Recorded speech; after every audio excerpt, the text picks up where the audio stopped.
Cuse Countdown Webisode time, Lax Edition with Hudson, Ridley, and Ryan Bridges. I'm Caleb Nice. We've got a top 10 matchup. Number 9, Syracuse, and number 2, Johns Hopkins. Two historic lacrosse programs going at it. For Syracuse, the day with Hopkins marks the first game away from home this season. So, Hudson, I'll come to you first. Syracuse still without a top 10 win this season. They've had the chances but haven't been able to finish. Following a win over High Point, how does Syracuse come out and grab a huge win? They need to pass the ball. I think that's the big problem with Syracuse right now. The offense doesn't move enough when Joey Spallina is the focal point, and against good teams, all good teams have to do is focus on Spallina and lock him down. We saw that in Maryland. We saw that in Army, where he had no goals and 2 assists.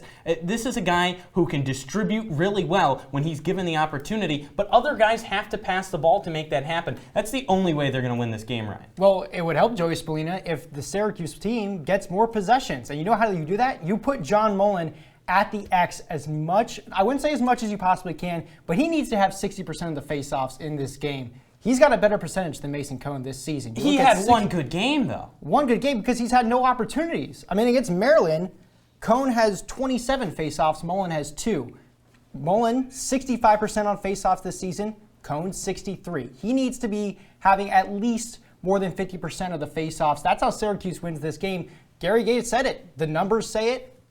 That's delusional. John Mullen needs to have more faceoffs. That is delusional. All right, Ryan, so give me the prediction then. In the matchup between two lacrosse heavyweights, what do you got on top? Well, Syracuse has struggled against the big opponents this season. That's been the narrative. It's going to continue. I've got Johns Hopkins 14-12. Chase Erlin in goal, that really experienced defensive unit that Hopkins possesses, and then their great duo up top with attacking. I just think Syracuse has too many problems on the defensive end. They showed it against High Point. They won't get it done. It's not just that, but it's what Hopkins brings to the table and what Syracuse brings to the table. Combined with that, Ryan, I'm of a similar mindset, 15-12 in favor of Hopkins, Caleb. I'll be the odd man out. I have Syracuse winning 12-11. That's all the time we have for this Cuse Countdown webisode. Thanks so much for tuning in. Watch our full show.